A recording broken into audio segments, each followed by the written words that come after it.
I'm gonna tell you what. Oh, there you go. You got it. Road dogs are built for sleeping in. I've been up since 4 a.m. At your worst, you're better than my better days. There ain't been no sun in LA. Watch how I untie this knot without even looking at it with one hand. Since you moved out of Sarah's place.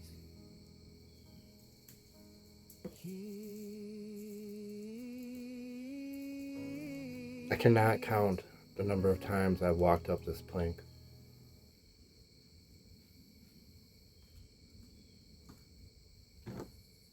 It's just like your front stoop.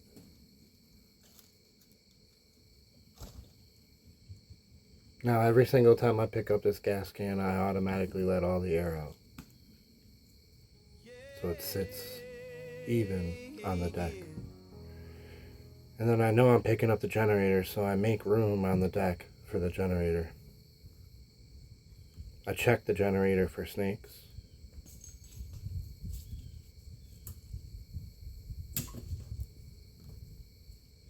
Right up the little tiny plank with the generator. I love your mother's stories about you as a kid. Heard you scored a job in the East Village, working for some folks who don't know your name. Well, ain't you gonna miss all of them wasted days? Sit around drinking out of Sarah's place. I don't know why I put out the anchor this way. It makes no sense, really. If I'm pulling away from shore, that board, the plank, will fall down and make a huge clapping noise, and that's my first indication that my lines are too loose, or that the wind picked up or something changed.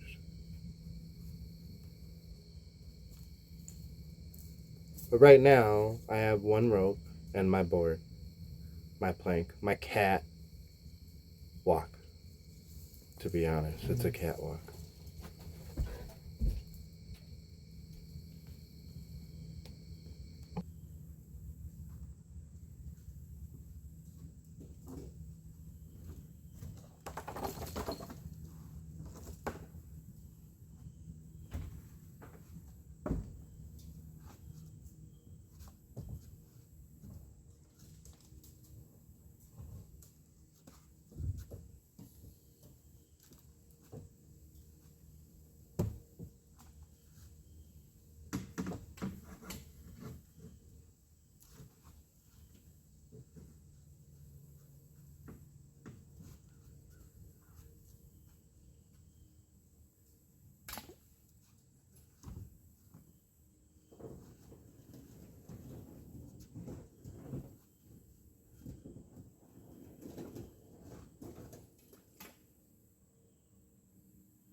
Now, when you're talking about an arm's length when it comes to boating, you're not talking about a comparable measurement, meaning my arm length is going to be different than your arm length, but if I pull this out every time, it's going to be a repeatable type of measurement. So all of my loops are going to be identical because I'm using my arm length to measure.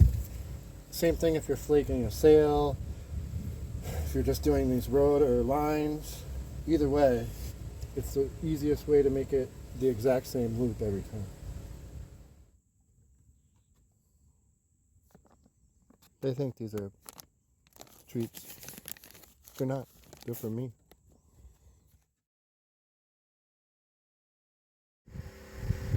Cooking dinner. Bye-bye, son. See you tomorrow.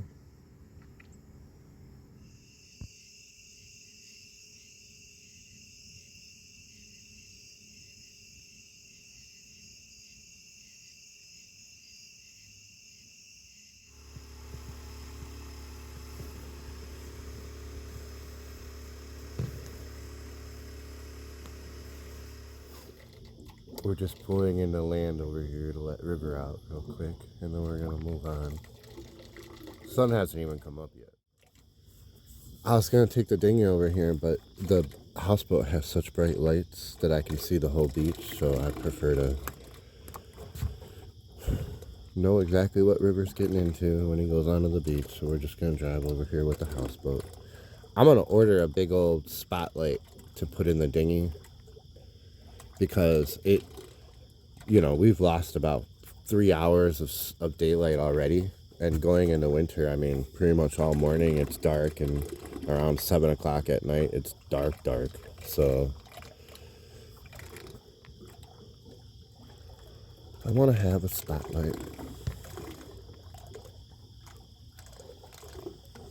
I think we'll probably go right over here to this point and just let them out. And then we'll probably just pull off of land and drop an anchor right over here for a little bit till the sun comes up, which is happening behind us right now. It's right there. I don't know if you can see River. He's sitting on the deck. He likes that deck a lot.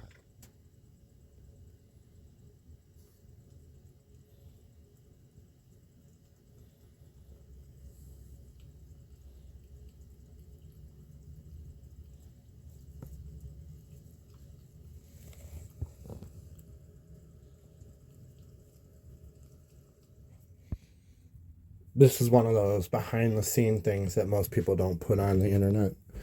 But I wipe the spider webs off of my windows every other morning with my broom. However, what I don't do is clean the windows. To me, I feel like no matter how many times I clean them, they're just dirty the next day. So I will hose them off sometimes. I think the last time I actually scrubbed and used like window cleaner was in spring. So we're going to go ahead and just basically try to get this, look at that, as clean as we can. The good news is I spent a little bit of time over here doing this one before, and they do come clean.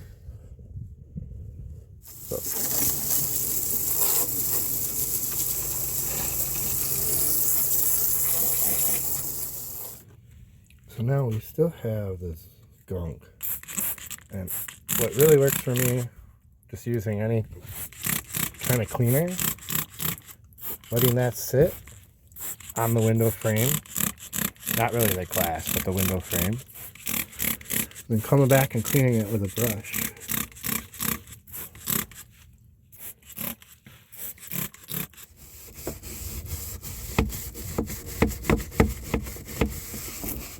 And then next time when I hose it off, this will be white,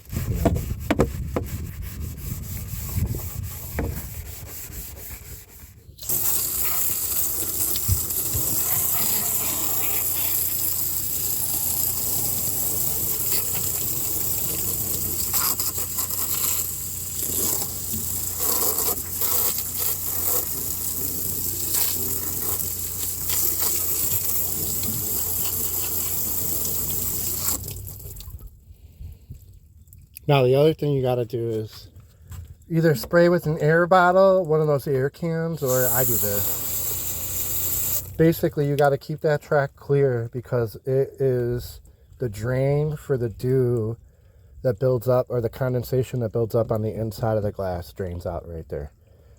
If you don't keep that clear, you're going to have water build up in there until it comes out onto the inside of the window, and that's where you get water damage under your windows.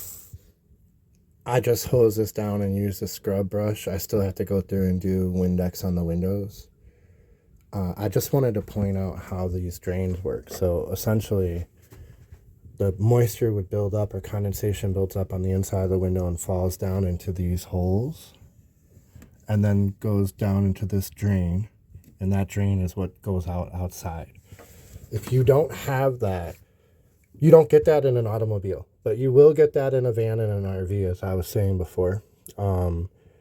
There is a telltale sign when this is going wrong. And while you see how none of my boards have water damage, even though they're not pressure treated, they're just regular pine, right? It's because I've never had it build up enough to fall out of the frame.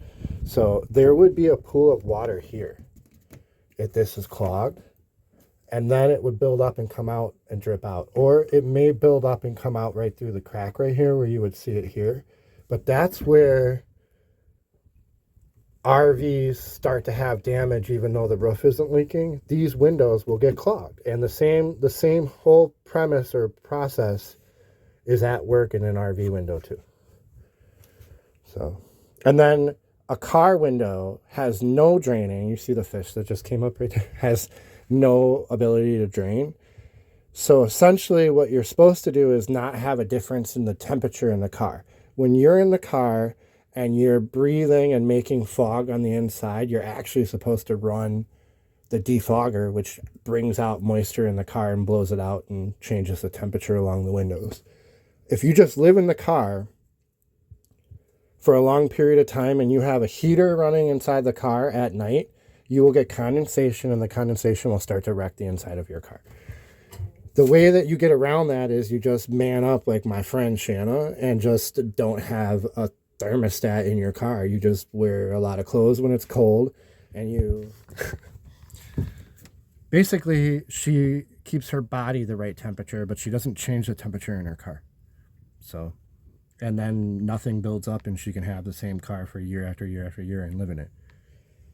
And that's where people are getting mold issues. All of that, all the stuff that the mold is happening in boats and happening in RVs is proper draining and proper maintaining of the temperatures between the outside and the inside.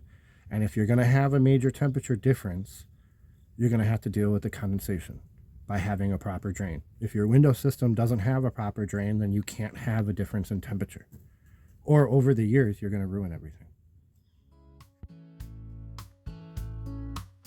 Sweet dreams are made of this. Who am I to disagree? I'll travel the world and the 7 seas. Everybody's looking for something. Some of them want to use you. Some of them want to get used. To be honest, those are as clean as they were the day I bought them. Actually, the day I bought them, they had stickers on all of them.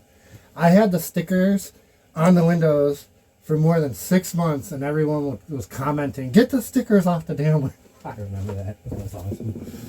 I had the big old stickers. Alright, so now I gotta do the front window or the front door, and then I'm gonna be done with cleaning glass for today. I'm gonna go put the boat on the beach, and then River and Cricket and I are gonna go hang out on the beach for a while. It's starting to get sunny out here. I'm gonna pull it right up to this beach here. That standing dead tree right there. Right there. I'm gonna cut that up for firewood. We're gonna make some beans on the fireplace today. I'm gonna try to put the fireplace on the deck.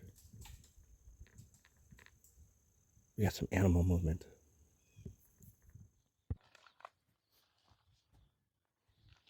I really want to extend the evening hours where we spend time out on the deck. And I want to do that because it's starting to get cold at night and in the morning. I also want to light fires in the morning and be out there earlier. Like 5 in the morning, light a fire in the fireplace, make my coffee, pull up to a good fishing spot and fish until 7:30 in the morning, 8 o'clock in the morning. And then come inside and, start my day and stuff. So in order to do that, we're going to have to mount the fireplace on the deck. I want to be able to have fires in it.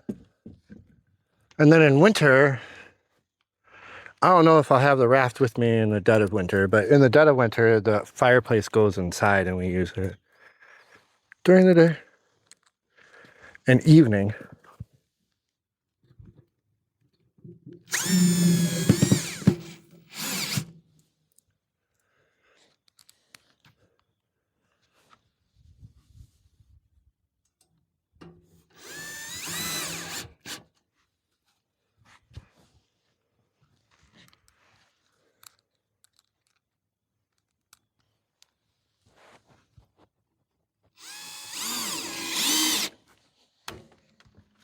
Now we gotta get the chimney.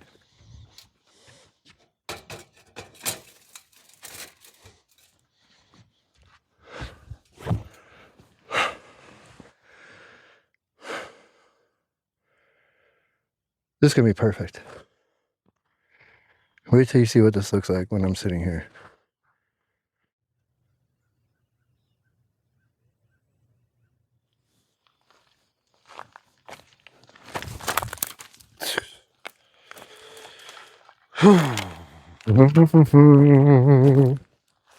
Caught it though.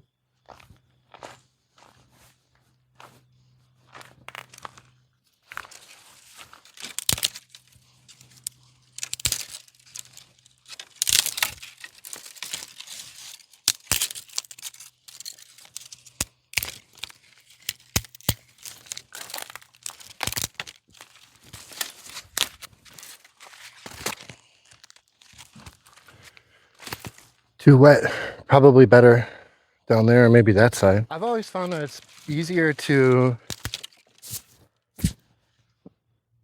bring the wood to the boat, then process it there, not cut it up and then try to drag it. But that probably depends on how much you want to move and probably reasons that would change.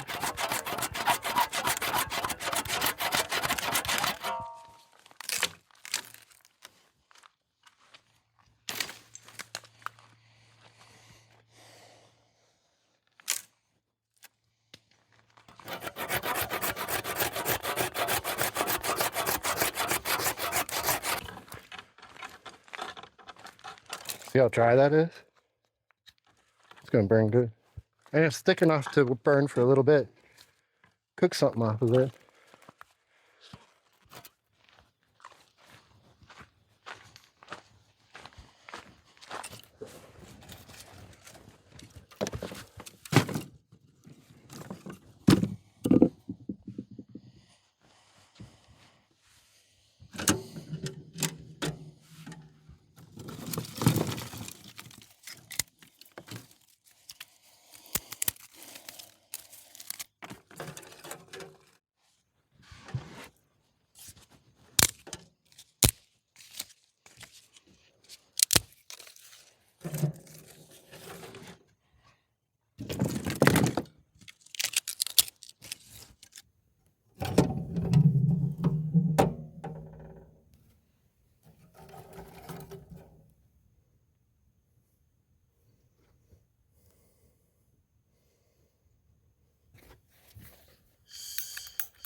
I left the microphone over by the fireplace.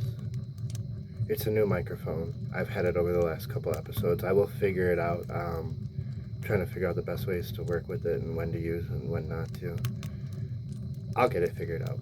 Just like fishing. It's going to take me a couple episodes, a couple of months, but I will get it down. I will get to the point where it's perfect and we actually eat what we catch.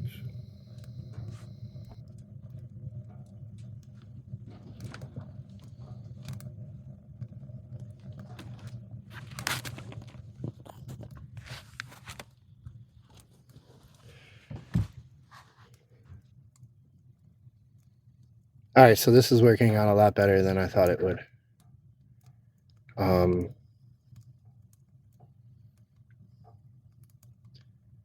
Having the fireplace to focus your energy on and like my ADD and just to get my attention, and then to meander up or left or right with your view and see the background of the lake and the islands around me is just, I don't know that they make a better fire pit or fire scenario. And I can't wait till nighttime. And I can't wait till tomorrow morning. I mean, I want to start a fire tomorrow morning at like 5 o'clock in the morning and watch the sun come up with my feet right here by the, yeah, I mean, this is awesome.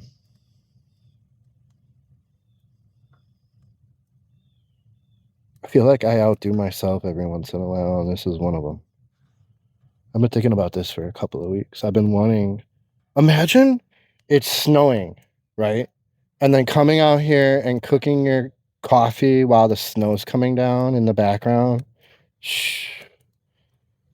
It's going to be perfect. Absolutely perfect.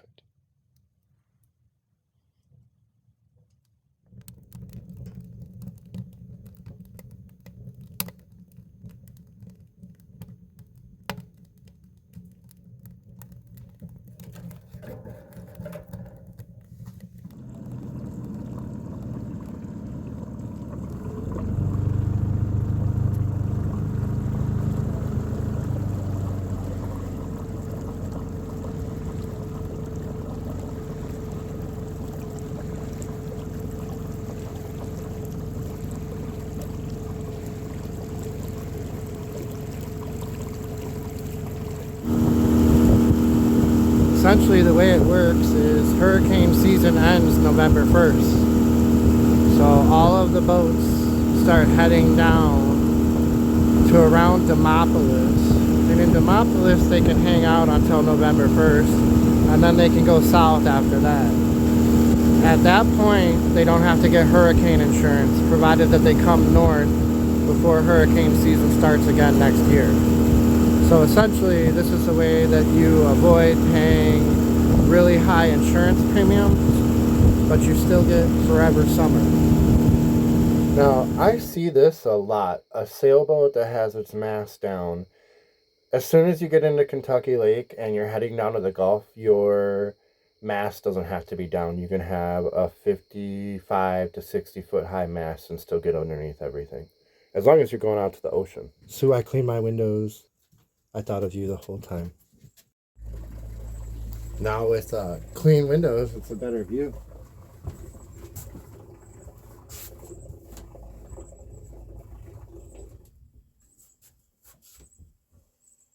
I'm gonna make a cup of coffee. Cup of coffee.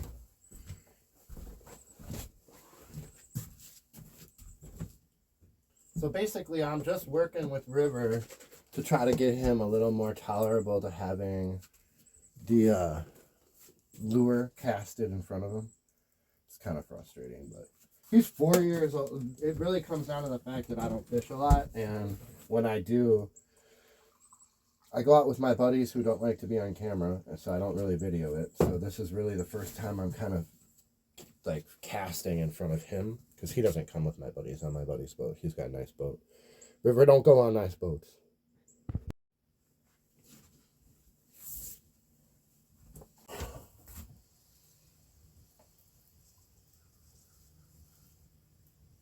So I'm kind of squeezing him with my legs a little bit right now. Because what I figured out, because I have to use both my hands to fish, it makes it a lot better than me just yelling at him, right? And he calms down, and now I just let him. Yeah. We'll see how that goes, like, if I catch a fish. It might just be where he falls off the front of the boat again.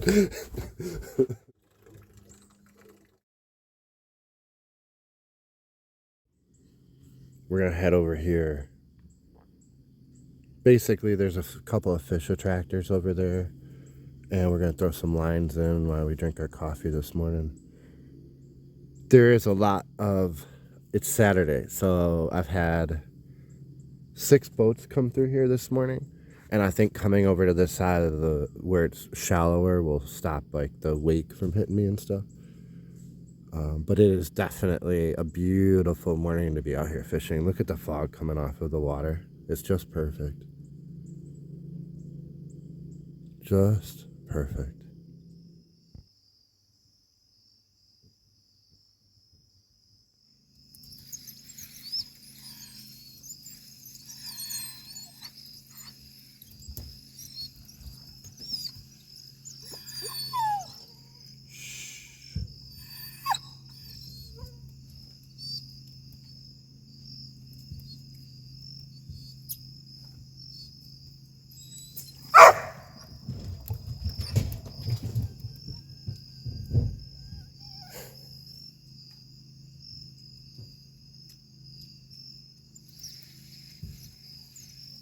I'm trying to...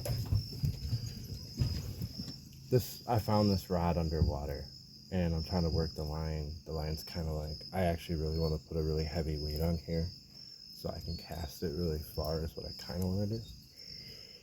But essentially... So I might have to put new line on here. But either way, it's a good bobber rod. You know?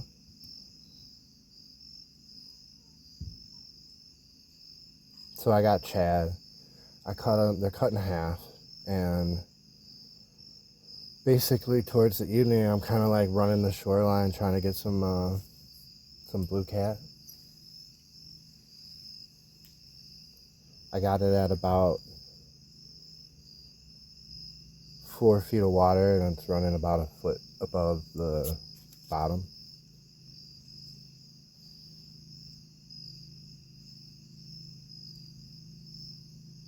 I'll do this until the bugs start coming out while the sun's going down.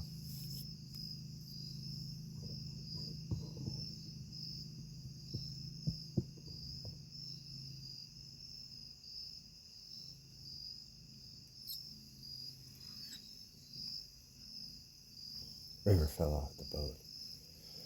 Trying to get the fish, the fishing rod.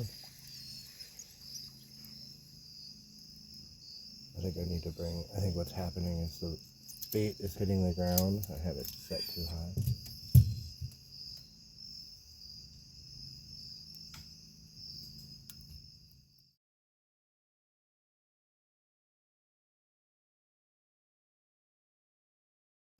So now we can sit out here by the fireplace during the evening as it gets colder and there's less and less bugs. And basically just take in the sunset as it happens, you know? Sitting by the fire and just enjoying the beautiful view that we have.